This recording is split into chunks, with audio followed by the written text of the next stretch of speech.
Okay, it is Tuesday, December 20th, 2022. We'll call the meeting to order.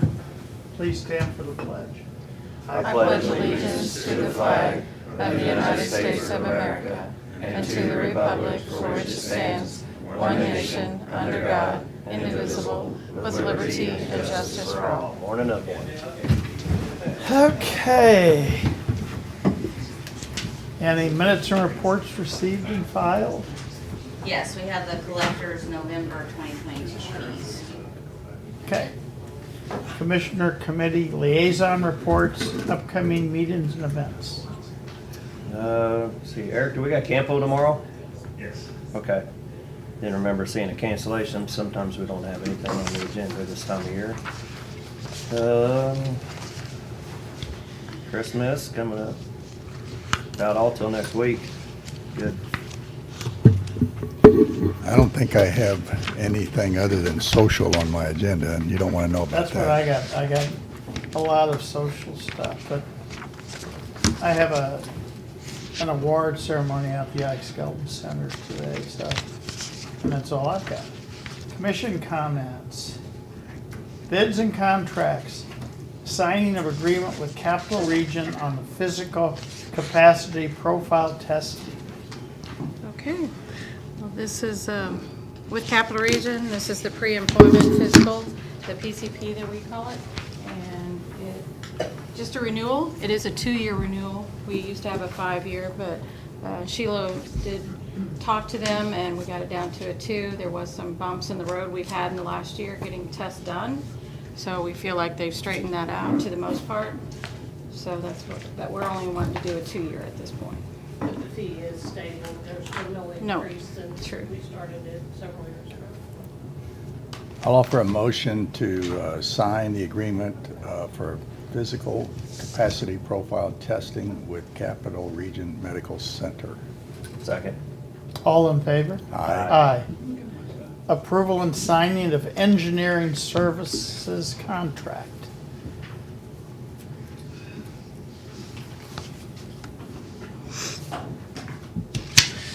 So this is an agreement with Civil Design Incorporated for the development of the ADA transition plan.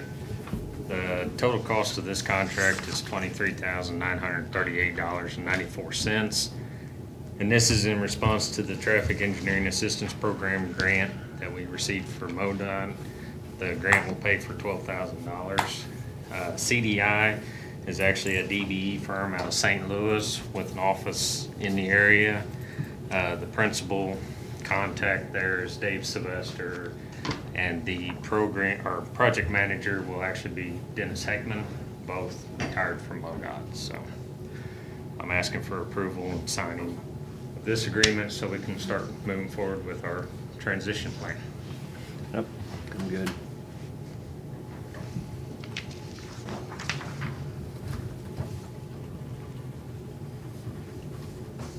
There's actually 2 pages on there to sign. Okay. Don't have to initial each page though. Not each page, just sign 2 pages.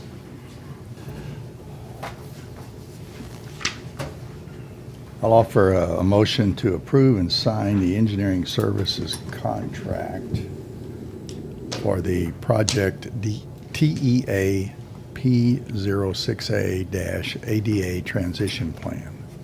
Second. All in favor? Aye. Aye.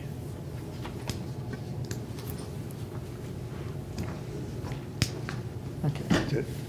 Okay, approval and signing of Public Safety Solutions sole source. Morning. This is the sole source that you approved 2 weeks ago. Jessica couldn't be here this morning. It ran in the paper with no feedback, so we're asking for approval to sign or approve the quote with Public Safety Solutions for $93,572.82 for the dispatch console upgrades. If you would just approve the sole source. Okay, good. Make a motion to approve the sole source for the EMS communication console upgrades. Second. All in favor? Aye. Aye. Okay. So then it's just a quote, so I don't know if you guys want to sign it or we can just issue a PO, whatever we need to do. There's no contract. They don't need you to sign the quote. So you already advertised it for sole source? Yep. Okay, so I Yeah, won't. so as long as he Even though signs- there's an arrow there, I won't sign Sign it. it, I think we're good. Okay, all right, and then you'll just generate a PO for that. Okay. Signing the Verizon form. Oh, I skipped, hold on. No, okay, I was looking down. Approval and sign of MODHSS letter of agreement for diabetic screening biometrics. Hello. So Department of Health and Senior Services contacted us. They're starting a new diabetes prevention program with their staff, and they wanted us to help with some glucose testing. And then when they realized that we could do a full biometrics panel, they want us to do that for their staff. So we're going to charge them, I think, just like we did for DeLong's and other businesses. It's about $45 a person to run the biometrics, and then if any of them have an elevated glucose level, we'll call them back, and they'll pay us per hour for our nurses' time to do the follow-up, and it will not exceed $10,000. So this is for their staff. Correct. Is this a pilot program for somebody, for the state or something? Or are they Right, gonna- they have a new diabetes prevention program that they want to do for their, it's through their worksite wellness. So they want to try to find people who may have pre-diabetes or have diabetes that didn't know. So like I said, they just wanted us to come over and do finger sticks for glucose. And Jen's here, she can say too, we were talking to them in the meeting, it came out, that we could do this full biometrics for them, and they decided to go with that instead of just having us do finger sticks for blood sugar. And they don't have nursing on staff who would be able to actually perform the vena puncture and the capillary testing. Okay. And they don't have a contract with the lab like we do, so.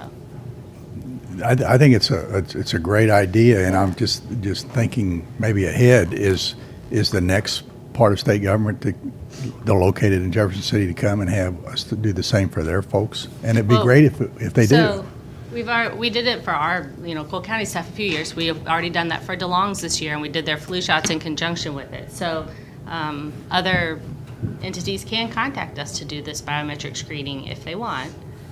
We've not had a lot of interest because some of them work with their, like Cap Region, kind of like we do for our pre-employment screening, but we certainly offer the services. And we're actually going to them. They're not coming to us. Okay, that was going to be my next question. And Do we went wait for them to DeLong's come to us? Because DeLong's has different shifts, so it's much easier for us to go to them and, set up sort of like a health fair. They go through the stations because it's height, weight, there's a whole series of stations. Okay. We I've heard probably of, need to discuss doing it for county employees again too, although we're losing our worksite wellness nurse at the end of the year. We still have 2 nurse Okay. openings. we've heard of win-win situations. This sounds like a win-win-win. Yeah, I It think is. it's great. It is. It's really Good. good. All right. So what do we have today? A letter of agreement? Yes.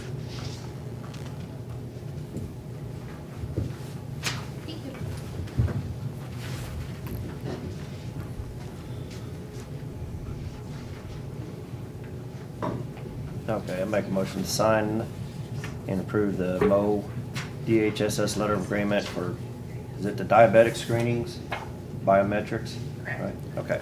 Second. All in favor? Aye. Okay, now we will go to the signing of Verizon form.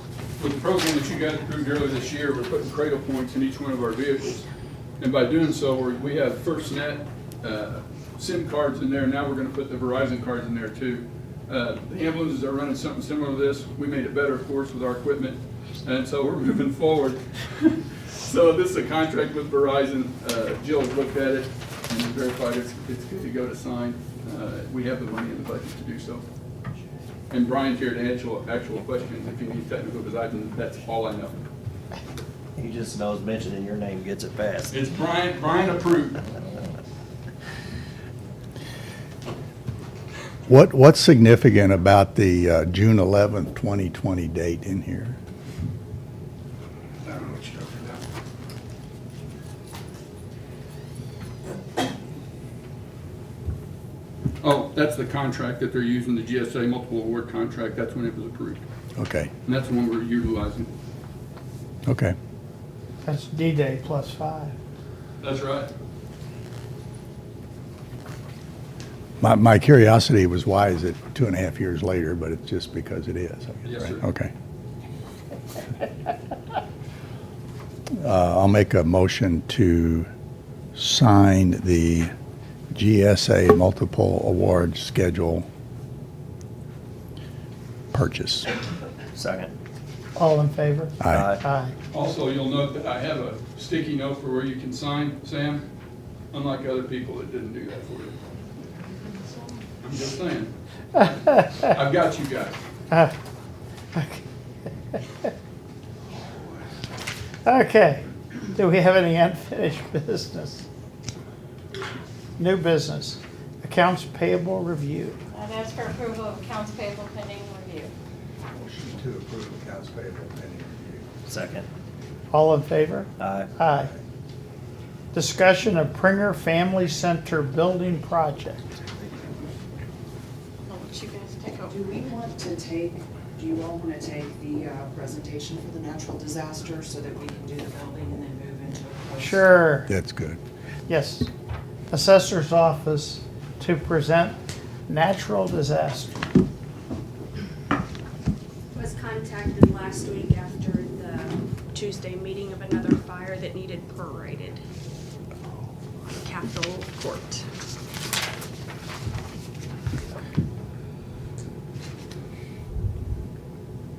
So this, if everything was timed right, we would have seen this last week. Okay, perfect. She contacted us after the meeting. Okay. Yep, I'm good. You got it? A motion to approve the Assessor's Office natural disaster schedule. Second. All in favor? Aye. Aye. Thank you. Thanks. Okay. Okay, then we will go back to discussion of Pringer Family Center building project. I remember. It was just one accounts payable from last week. Oh, yep, got it, so. That's what made you remember. In April, the commission approved a building study for Pringer Family Center. Architects Alliance has completed the building study, and Chris is here to present the outcome of that study. Okay. Yeah, Chris Neff with the Architects Alliance. Larry Brandhorst couldn't be here, he is ill. But we have been working with Toby Meyer and her staff, as well as Sheriff Wheeler and Judge Beadham and others, to discuss the needs of the existing Pringer Center and different possibilities for either expansion or a new facility. Let's start with looking at the existing facility. We've kind of color-coded it for the different uses. We have intake in orange, detention in red, the residential in blue, sort of a common color for spaces that support multiple spaces, in purple like the kitchen, green for visitation, and yellow for the admin spots. So the Pringer Center was designed and built 28 years ago, and the use of the premises has evolved quite a bit since then. And let's see here. For instance, these bedrooms are designed for 2 beds per room, and that's just not acceptable these days. These were not originally cells; these were timeout rooms. So a lot has changed, and we're taking a look at how to improve the facility. Most importantly, the age range of the juvenile population was recently raised, so more youth are coming here. We have 3. If they're arrested, they come here. We have 3 cells here, and it's not enough for today's population. Just in general, the existing overall footprint is 13,982 square feet. It's 28 years old. The exterior materials look to be in decent shape for that age. The interior shows reasonable wear, quite a bit of wear, of course, in the detention area. There's also some HVAC problems reported. Taking a look at a little closer at each part of the building, the existing building, The facility, this is the detention and intake area. And typically, these should be separate completely. So if you have new detainees coming in and there's currently a detainee in the day room, everything has to move around so that new people can be processed. Just some bullet points of the way that this does not work or does not meet current detention standards. The bed capacity is not adequate for the population. Just as I mentioned just a minute ago, there's more people coming here than we have room for. It does not have adequate indoor activity area or day space, dining area, educational space, visiting facilities, and exercise area. All of that happens right here. And this used to be the nurse station. So this is inadequate even for these three spaces, much less what the load is now. Does not have adequate storage for personal belongings, surplus clothing, bedding and supplies, and restraining devices. All of that is there. That's not enough room. These cells are 28 years old. The cell doors, the windows, the plumbing elements are all at the end of their useful life. There's no secure control room, poor sight lines, inferior video surveillance, lack of electrified door hardware. We look a little closer.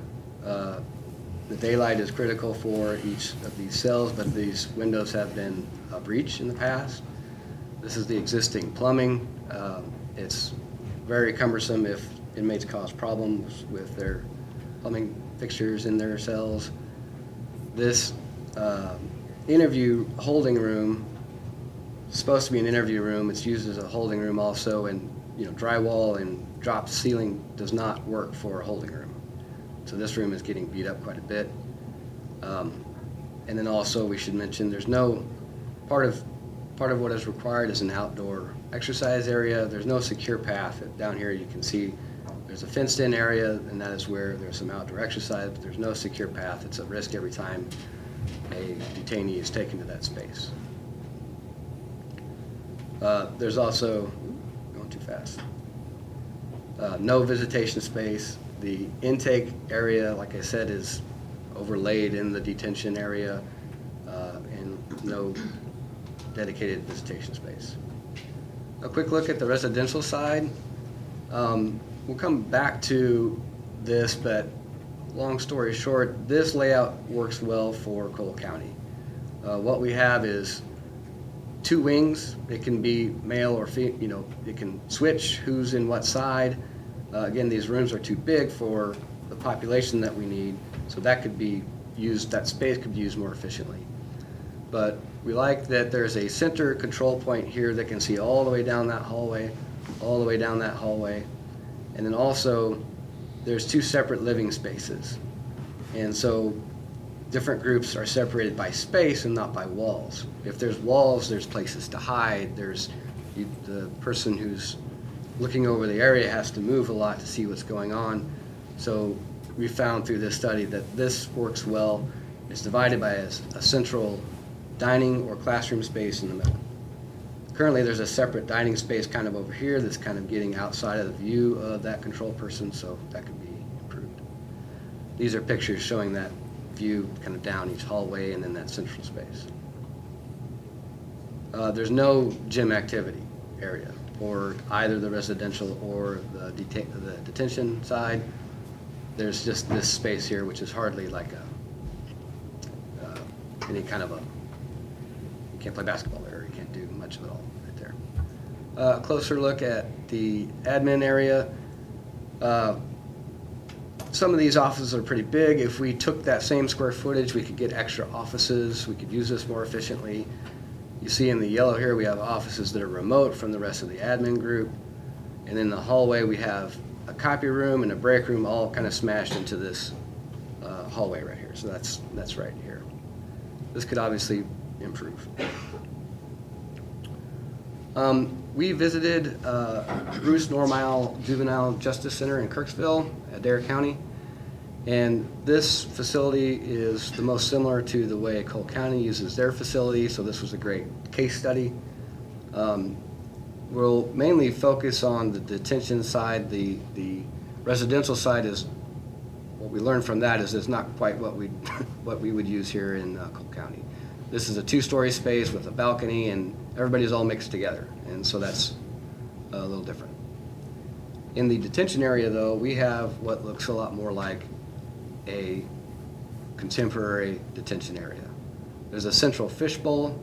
There's a picture right here. I wonder if I can zoom in on that. Oh, there we go. So we have a control center with cameras, and this person sitting here can look into each of these cells. There is that central gym that is used by both the secure side and non-secure side. Here's the separate intake area with an exterior sally port. Sheriff can advocate that this sally port makes transfers and things a lot more safe. Also, it's a drive-through, there's no backing out. And this whole intake area is separated from the detention area, but it is close. These two people back each other up.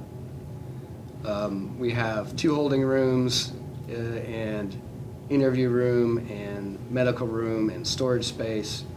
All that's one envelope separated from detention. And then going towards the admin side, we have the visitation area. Here we have the sort of what you've seen.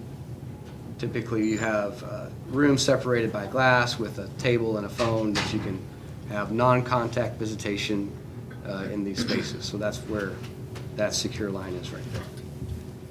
And comparing to, these are at the same scale. So this is Pringer and this is Adair, and you can see there's quite a bit of difference. And then also the fact that there's no sally port, there's no separate visitation, there's no intake, yeah, it's a lot different. And this is a picture of the gym. This is not a full-size gym. It's laid out like one, but it's bigger than a half court, but smaller than a normal gym. Just so you know. This is Camden County. We did not visit this facility, but this is a secure-only facility, and it's just nice to have the floor plan to compare to. You can look at, again, the intake area is a separate area, and this sally port isn't drive-through. I don't think we like that much, but it is a separated area, and this staff backs up that staff. So in improving the existing facility, the first thing to do is to list the spaces, what we want in each area, and then estimating square footages for each type of those, for each space. Briefly, I don't want to take too much time. What we came up with in detention is 8 single beds, 4 pods of 2 with a day room for each. And the 4 pods allows separation not only by gender but also by age, so that you have maximum flexibility with the population that you have on hand. We can design for future cells to be added if population grows again. Fishbowl command center, electronic door controls, adjacent secure outdoors exercise area that's not out in the open. Superintendent's office and medical station. That should all be included in that detention area. Well, actually, superintendent and medical would be an intake. In residential, we were looking at 6 single beds, similar to the layout as Pringer. Sorry, this mouse is a little bit tricky. Common area, add a gym space for use by both detention and residential. Incorporate a non-contact visitation space as well as a visitation room. And the admin is 16 offices lined out here. Add a copy and work room and add a break room. So this column, this is the existing, comparing existing square footages for each, and then what the program spaces are. So there's a gain compared to the existing of about 8,648. And that's estimating for walls and circulation and janitor space and closets. So it's that number may need to grow. We went through several schemes. Here are a couple we looked at for adding on and renovating Pringer, And then numerous schemes for just, if we do a new building, what does that look like? How can we improve the adjacencies of the different spaces and the uses? And we won't go through all of those, but this is sort of where we landed on the two different ideas. This idea is adding on to and renovating Pringer.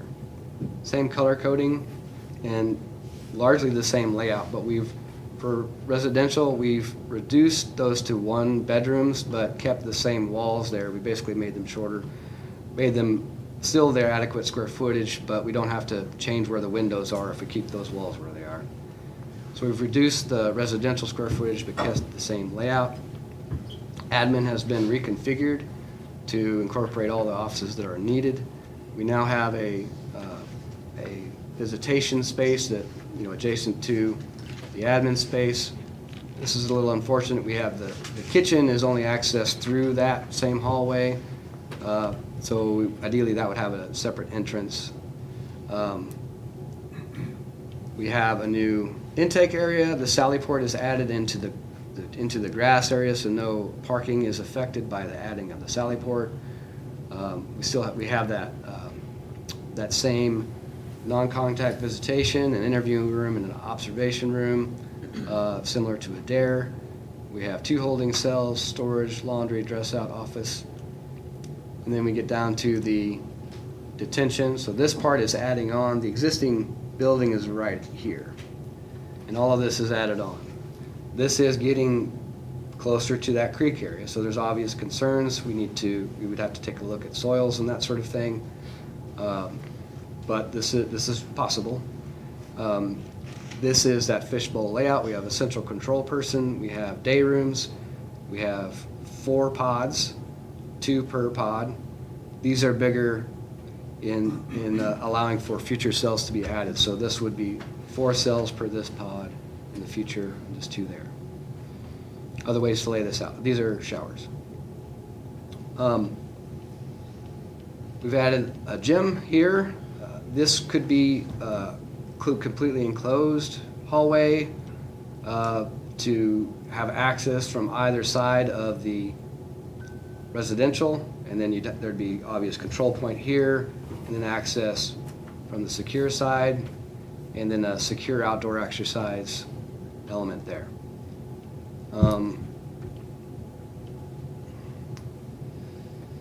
So we've reduced the residential footprint, the kitchen deliveries I mentioned.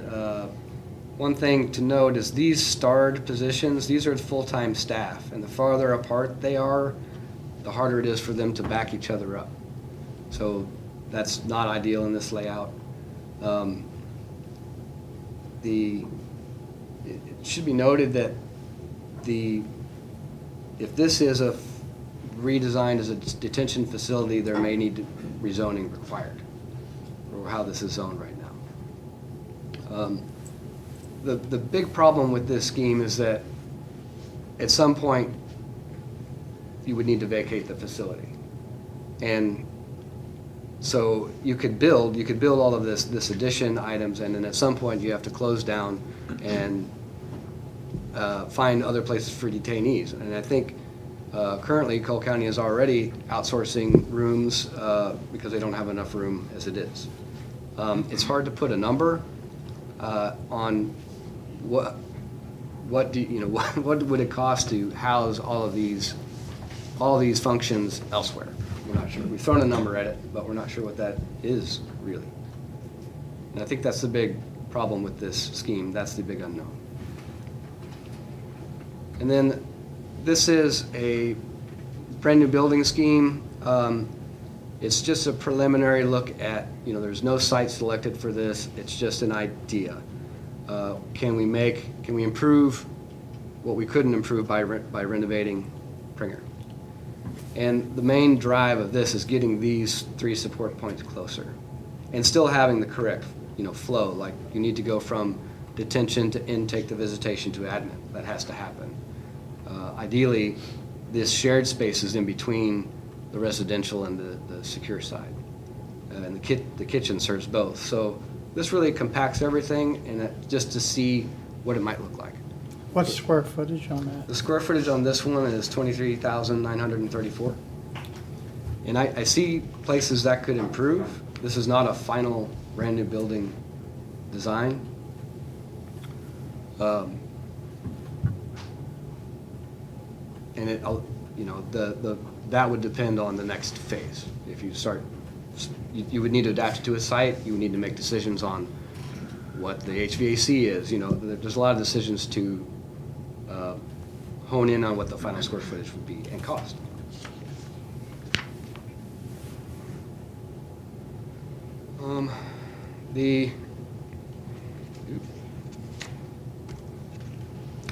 So we did some square foot comparisons of the existing spaces to the program spaces. That's the list of what we came up with, and then the square footage of the renovation in addition to Pringer, and then what that new building is. And these could all be pushed and pulled, but both of these we're trying to get as close to that programmed space as possible. This is a preliminary budget of what a new building would cost. And we've done it such that there's a different cost per square foot per area. These are just rough numbers, but you know, the intake and the tension would certainly be more expensive per square foot than any of these other spaces. The average comes out to about $317 a square foot. This could improve if building materials improve in the next coming years. There's a lot of factors to that, but this is a first, you know, understanding of costs. And then we can compare renovation in addition to the new facility. We have a renovation number, square foot renovation number, the addition number, and that's all largely, you know, the detention, so that's more expensive. You have design fees, you'll have fixtures, fixture and equipment fees, costs, and then the temporary facility number. And this is a guess. I think at minimum it would be 6 months for temporary facilities. If you do $75,000 a month, that's $450,000. So ballpark estimate for renovating and adding on to Pringer is 6.5. Comparing to a new facility, we have to guess at site acquisition. I think it would fit on the same. It would fit on the same amount of land that you're on right now, and that's 2.34 acres. Putting numbers in for site acquisition, site development, and construction costs at that $317 square foot, design fees, FFE, and then appraised value for selling the Pringer facility if that happens, and coming out to 7.8-ish, 7.7. And these are just rough numbers. You know, we will know more as the project evolves, of course. This is a sample project schedule, and I think this is backing up from a possible end date of February 24th in 2025. So backing up from that date, the county would want to get design started by April of 2023. And then schematic design, design development, construction documents, bidding and negotiation, and guessing, estimating 14 months for construction would take you to that February deadline. That's kind of where we've arrived with this study. Happy to answer any questions if you have.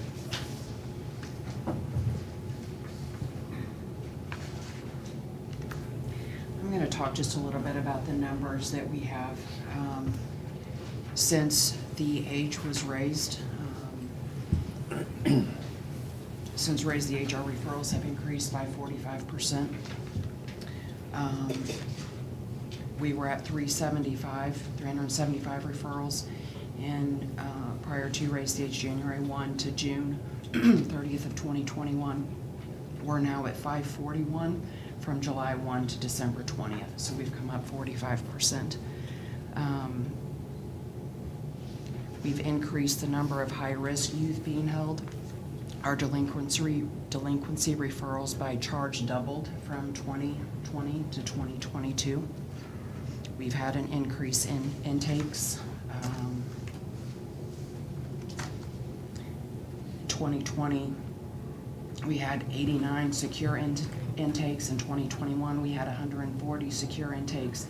And in 2022, we've had 229 as of December 19th. We've had 85 juveniles that have been detained overnight in 2022. If we start looking at where these kids are gonna go, right? So we've got an increase, and then that increases the flow through our secure detention facility.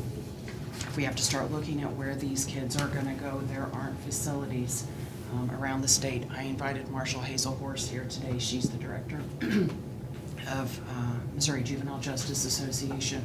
So she's got a pretty good feel on what's going on around the state as to the detention facilities. Cass County closed their facility because they don't have enough staff. Springfield has had riots. St. Louis has had escapes. There isn't bed space, and if there is bed space, they don't have staff or capacity. I believe you indicated detention, juvenile office in southern Missouri had to sleep. Yes, absolutely. Had a youth that was detained that had to sleep on the floor with juvenile staff because they couldn't locate a bed. That's correct. That's been recently, as Ms. Meyer mentioned. This as a state, we're just experiencing a significant crisis. We have, prior to Cass County, including Cole County, we had 18 detention facilities serving the entire state of Missouri. Cass County recently closed their doors. We're at 17. Of those 17, specifically St. Louis City, St. Louis County, Jackson County, all single county circuits, urban areas, their population's already significantly high as it is, so they don't hold generally for other jurisdictions. So, then that's puts us down to only a few multi-county circuit detention facilities, which are considered regional. And when those were set up, the intention was for them to hold for other multi-county circuits overflow, and for those circuits who did not have detention facilities. But we're seeing many of those multi-county circuits not able to accept youth, just for the same reasons that Toby just mentioned. They don't have staff, they can't hire staff, they can't retain staff. We also had an increase, not only with Raise the Age and holding 17-year-olds. August 28th of last year, 2021, is when we had federal and state legislation that requires juvenile detention facilities to hold post-certified youth. So youth that would have, prior to August 28th of 2021, if they were transferred to the adult system, would have been held in our county jails. They're now required to be held in our juvenile detention facility unless there's, finding by a judge after a hearing that they're not suitable for the detention facilities and should go to jails. So with Raise the Age, holding certified youth in juvenile detention, and the significant issues, with being able to hire and retain staff statewide, every county is really struggling with, they're finding themselves in situations where they have youth that need to be placed in detention, but they can't find a place for them to go. There's plenty of open beds, that's not the problem. It's staffing facilities. And then we're just really, I think, as others are experiencing, we're just seeing statewide a significant increase in more aggressive youth with mental health needs, older youth have been certified. So it's kind of created a perfect storm, if you will, across the state. I don't know when that's going to get any better. It could get worse before it gets better. We've had 8 out-of-county placements in the last 6 months in 2022. Our current status of detention is we have 2 being held. We have 1 certified youth that is being held in the jail because of his elevated needs. That's reviewed every 30 days, and he could return back to our facility. We have 2 pickup orders out on youth, so we would be over capacity and looking again for beds if those youth come in. Is there any appetite at the General Assembly to help alleviate the situation? So I know that, I don't know so much about the General Assembly. I mean, I know that it will be a conversation. we certainly intend to have with legislators.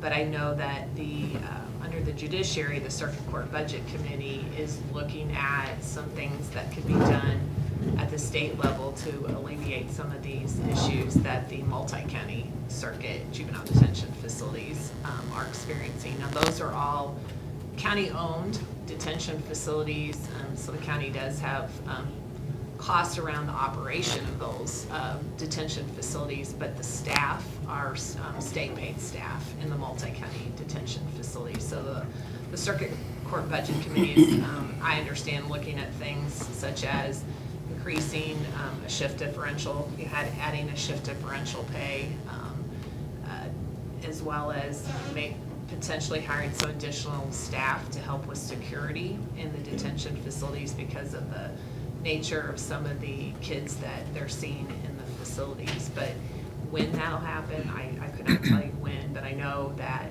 the judiciary is really looking at all these significant issues. I don't know that would help single county circuits much because of them being county owned and run, staffed. So What do the small counties like Osage, Marys, Montauk? What do they do with their juveniles that? So they will contract with one of these regional multi-county juvenile detention facilities. So I was a superintendent of detention in Boone County. So the 13th Circuit, we operated a multi-county regional juvenile detention facility, and we held for the 20th Circuit, Osage County. We would hold kids in detention for them when they needed it. I think they have, at the time, they had multiple contracts with, they could utilize Boone County. I think recently they're utilizing St. Charles for some of their kids, for Union, or going to St. Charles. And I think the 20th Circuit might also be reaching out to Camdenton. They're pretty much, honestly, the smaller counties, they're calling around because normally a regional facility that they would use that isn't too terribly far away from them, and they can't get a bed there because of the staffing issues. So they're just literally calling every detention facility in the state trying to find a bed. Toby mentioned using Bruce Normal Center, which is in the 2nd Circuit up in Adair County. They're a regional multi-county circuit, and they hold for a lot of the northern counties. And they've experienced, I'm glad to hear, when I was speaking with Toby, I was glad to hear that they've been able to get some of the Cole County kids there, because I know for a period of time, Adair has not been able to accept any children. I know Boone County has had to turn some folks away as well. You have to staff a detention facility. It's an 8-to-1 ratio, and sometimes you need to bring that down even lower if you have a significantly, high needs youth who's aggressive.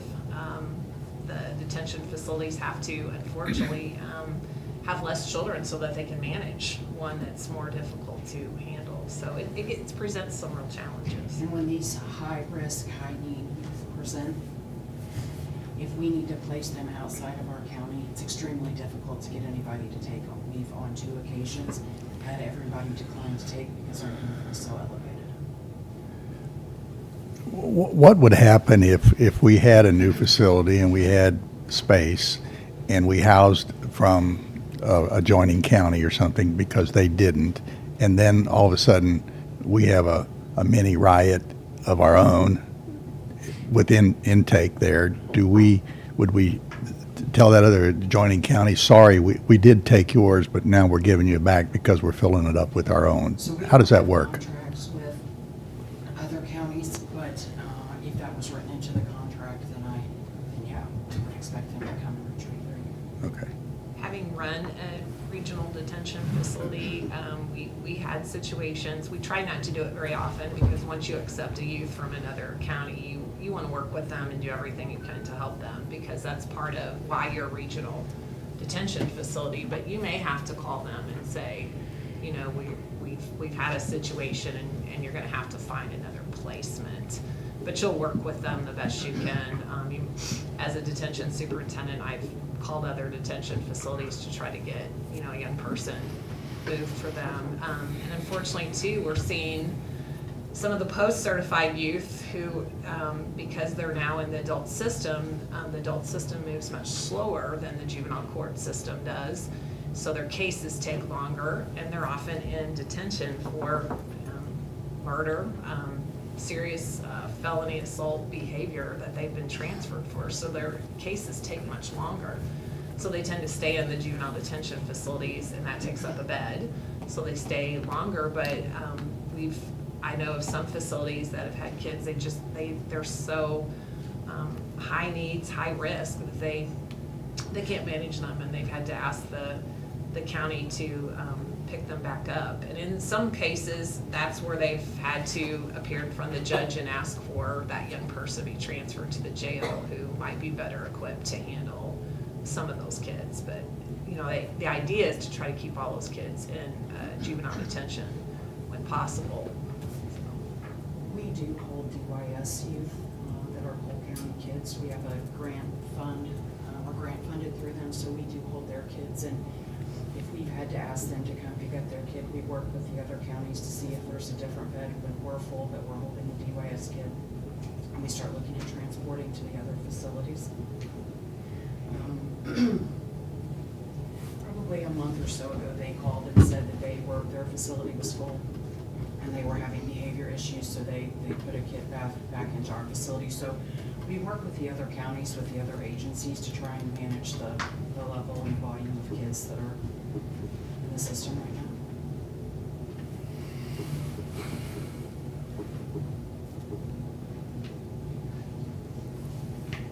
I do have additional information as it relates to the building, but would prefer to discuss it under security issues. You said you was gonna try to send us this presentation. We got the other emails you sent us, but I didn't get this presentation. I was trying to catch up with how many. Harry, did you get it when we sent it? You sent it to Harry directly, yes? Did you get it? I don't know, I may have. I'm looking at the one that came this morning. That was a draft. This should be the latest. Okay, and this, Yeah, I could send that. Did you send that to all of us? Or? I did not. Okay, Yeah. I've gotten emails from you and I didn't make the Yeah, meetings. we need to all. Because I had We to, need to all have it. Well, I'll Yeah. probably Prior put it on commitments, your but- drive, 'cause I'm it's sorry? I'll probably put it on that drive. It's too big to email. Okay. okay.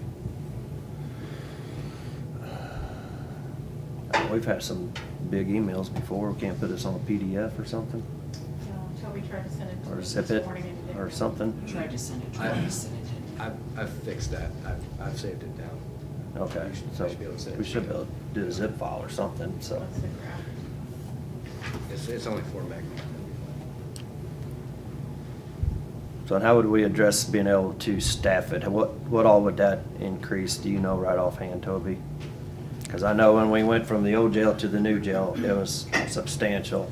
And I mean, we're hearing the staffing concerns So the all detention across the standards state. require 1 to 8 with a minimum of 3 on. Where we would like to be right now is at 4 staff, so that depending on which unit, you could have somebody on the non-secure unit, but still shift 3 over to the secure unit as So standard.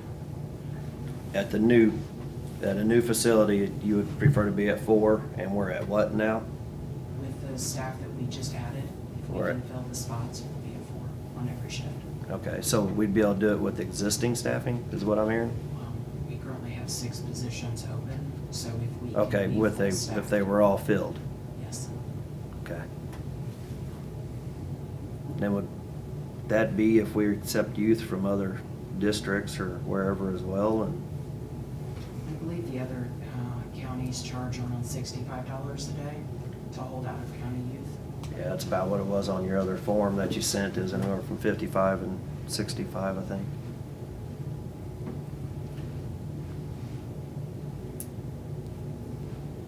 And how many secure units we have now? 3. And then we would expand to 8. 8, okay.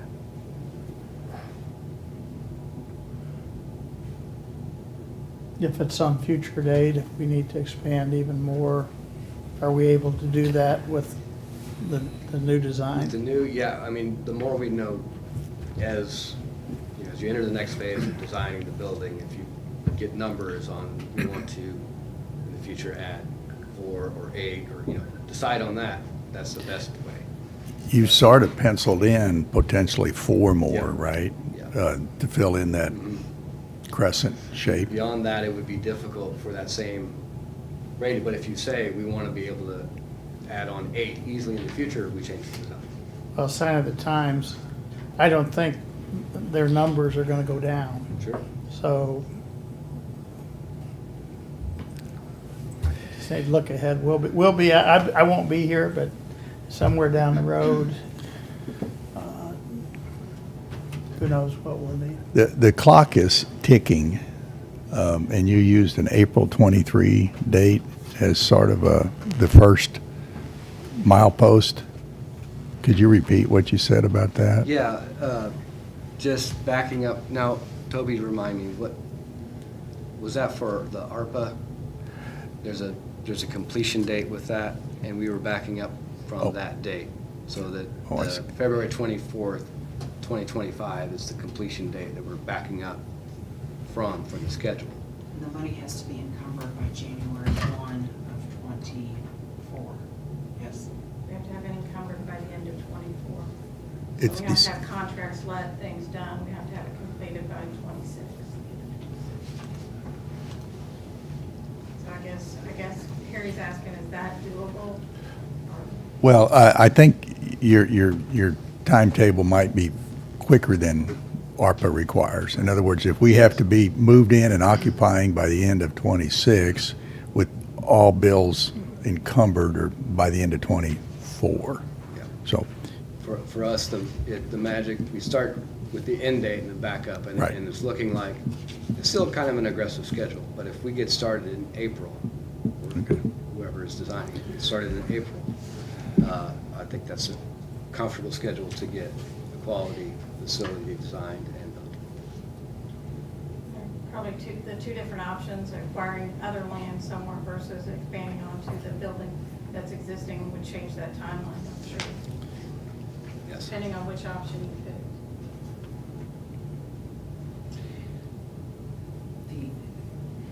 The issues that would need to be addressed if we're gonna renovate would be the bed space and the transportation issues while the facility is being renovated, how we would maintain staff during that renovation, where would we do our intakes, where would we process those kids, where are we gonna hold those kids pending transport to another facility if we can locate, where are we gonna hold the kids pending release, so if the intake comes in, where are we gonna do that intake? And then where are they gonna be held and who's gonna supervise them until their parents can get there to get them? And then what alternatives are we gonna use for our non-secure holds, which is the kids we hold on? I think Residential. ideally, we need to just build a new one. That would be my recommendation.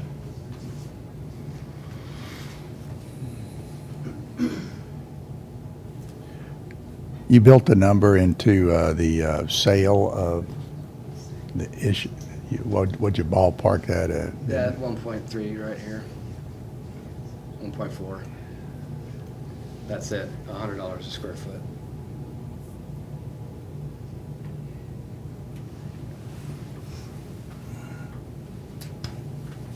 Okay.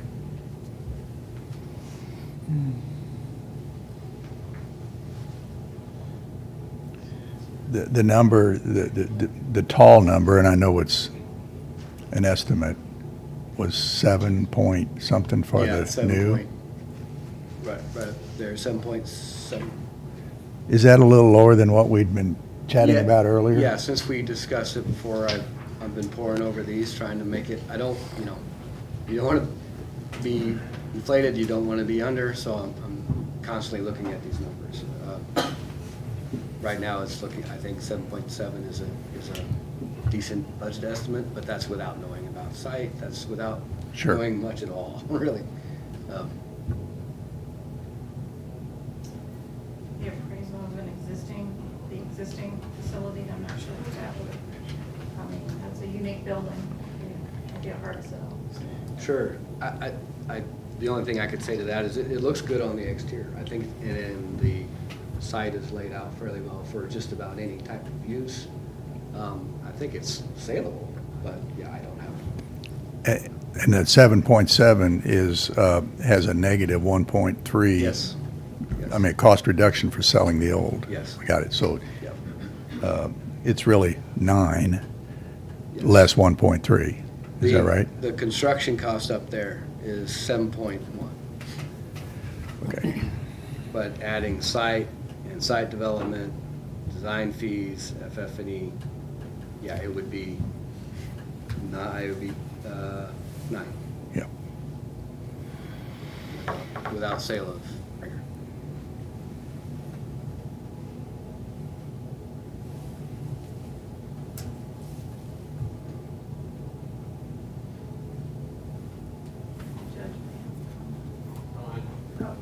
Just stretching my arm.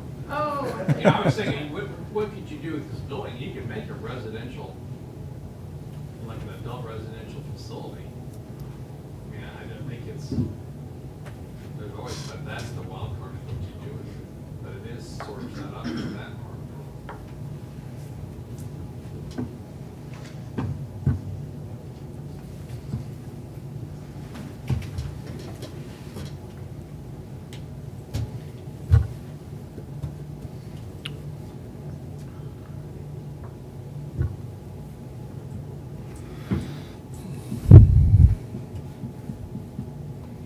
Who brought their checkbook? It's in my briefcase. Well, we need to keep moving ahead. Sam, we'd give you naming rights for a cool $1 million, I think. And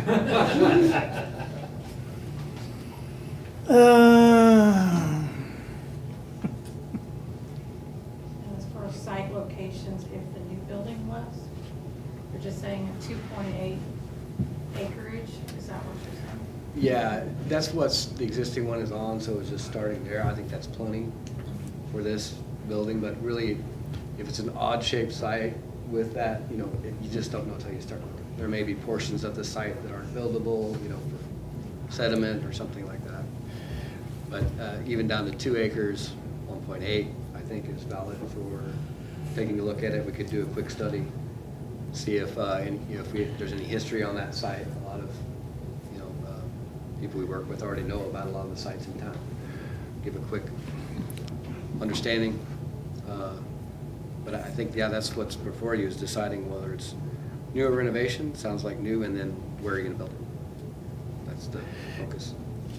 Is an ideal spot close to the judiciary, or is it closer to green space? The one in Adair County looked like it was sort of on the edge of the population, and it was very nice. It was very open and very green. And when you start looking for a site, what are the boxes you want to check? Needs to be reasonably accessible to law enforcement agencies, the court, community resources, attorneys, and family members of juveniles who may be held therein, or the detention standards.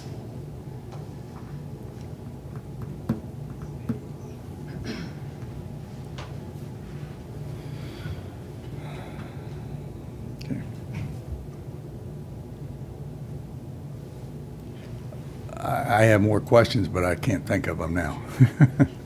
I guess it's a big bite to take, but we have to pursue this. It's unfortunate that the General Assembly has caused part of the problem here, and they may not be there to offer part of the solution with the up the age thing. You might still be here even if we didn't have up the age, because we have an antiquated facility, but it's antiquated and undersized.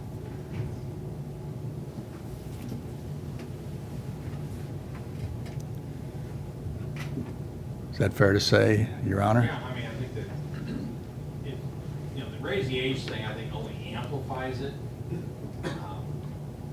Because it has shifted that whole segment in it's not the detention so much, I mean, that's a part of it, but it's every 17-year-old that gets arrested comes to prayer. I mean, that's the law. And then we have to deal with them, and then we have to, by law, try to return them to their parents. But some of them are there because of their parents. And that's what the vibe is. I mean, when Mr. QT and I looked at this years ago, we asked the sheriff how many 17-year-olds got in jail, and had a few, and we said, what's the problem? Well, it's not the ones that are in jail, although there are challenges to that. And when you look at, I think the last juvenile we held on a certified offense was 1,400 days to get that matter through trial. Is that we're going to hold certified youth in juvenile facilities, but it's the volume through, it's the booking. And I think the sheriff will tell you, I mean, that's the busiest place in the jail. So that intake area, can you go to the facility? Can you go to the one that has both Adair and Yeah. ours?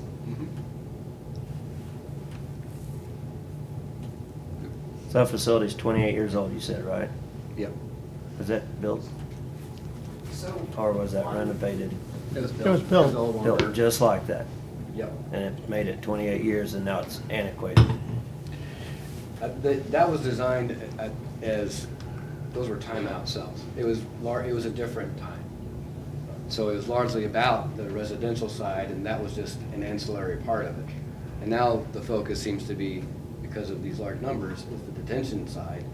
And that's what's so insufficient here, is the no Sally Port. The secure detention side, right? Yes. Okay. So our intakes, that 229 intakes has to flow right through here. So you've got these cells, you've got 229 intakes that came back and forth through that secure area, which compromises the security. Up here, when they bring them in, they bring them in here, they process them. Only kids that are being held in secure detention move into secure detention. They're held and released, otherwise back to their parents without ever entering the secure portion. So that's the other reason that raised the age is significant, because when those referrals double, they all then process in through that secure portion. So if you have these 3 cells occupied, right, you got a visit going here, and then on just Sunday, I sent you the record from Sunday, the 18th, when we had 1, 2, 3, 4, 5, 6, 7, 8, 9, 10, 11 kids process in and out of there. So you've got law enforcement, you've got families, you've got kids, you've got cells that are occupied. One of those is a mandatory certification kid. So it creates a safety issue, and there's a volume, a capacity issue. Which is why the intake area is nice, because then the only kids that the only access to secure detention is kids who are being securely held. And Cole County, I believe, is the only detention facility in the state that has the ability to double bunk. I know you don't generally do that because that's a significant safety issue. So I'm not sure exactly, why it was built that way. I'm sure there was some, rationale behind that, but none of the detention facilities, they're all single bed facilities across the state. Can you go back to the proposed layout that you talked the most about today?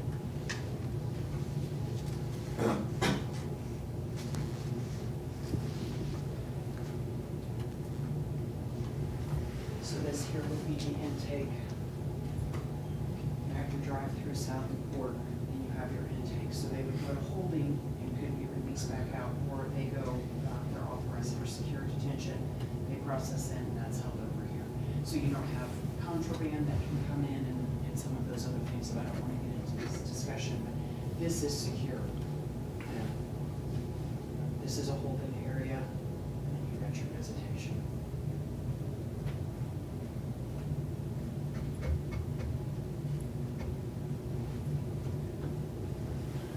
You've downsized the rec area to a half court, I guess, on that, right? Yes. Yeah, and we had that since the beginning. That could be reduced. We still have a quality space, I think. Right. You're trying to get numbers down. The folks up in up in Adair mentioned that they got lucky or something when they were building some guard money, was it, came over, or how, they were able to build that.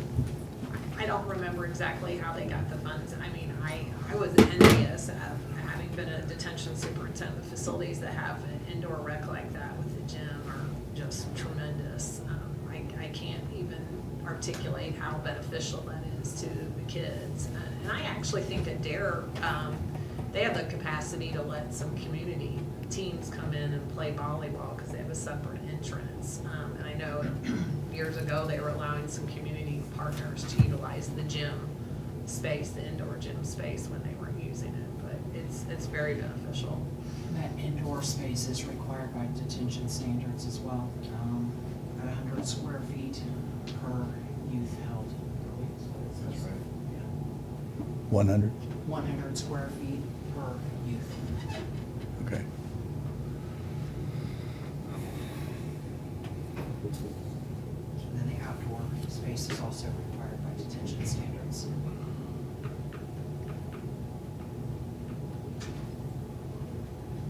How serious is our creek problem there?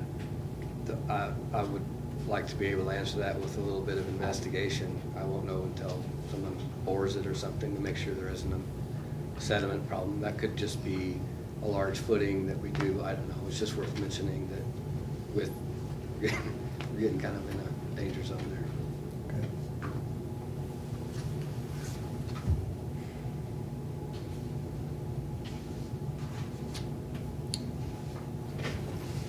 I don't have any other questions today. No, I just want to look through them again too, and it's just a big price tag. Absolutely. So, I apologize I didn't send this before the meeting. I've been working on it, but I will send it as soon as I get back. yeah, I tried to make some of your other meetings when you all were going through this, so I'm kind of behind the eight ball on that one. I had other things going on, but just kind of catch up on that. Well, I hope if we build a new one, it will last 28 years, 9 years. 28, 20, yeah. about 98. That's why I'm real disappointed. If Things this one only lasted change. 28, if we're gonna build something only lasts 28, then Well, I that's mean, stupid. this was 28 years old, and doesn't, And it's antiquated. That's not right. it doesn't meet the So- needs today required, yeah. I mean, choking down the price tag on it is one thing, but having the county commission at 28 years in the same mess, again, doesn't make sense. So as much as, you know, don't want to throw that much money at it, you gotta do it right. So, Well, if you can add on to it, then, well, I understand that, but I'm saying right now, because if we do something, I think remodeling the old one is kind of out of the question. I think it's off the table because you're gonna be in the same position in another 28 years, minimal. More or less. Yeah, or maximum maybe. Maybe there in 8 years. So.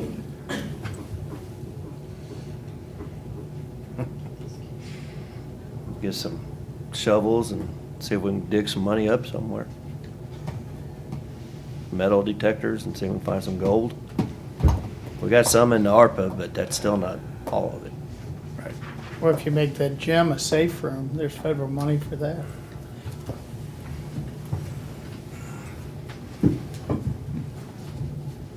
Well, thank you, Chris. That's Absolutely.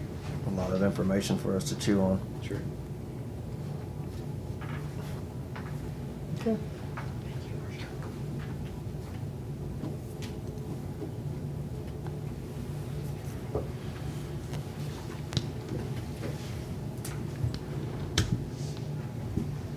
Okay. Do we have anything else before we go into closed session? I don't think so. I would entertain a motion to go into closed session.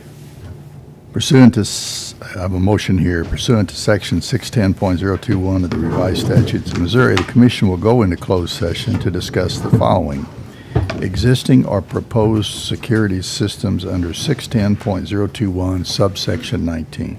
Second. Roll call? Sam? Yes. Harry? Yes. Jeff? Aye.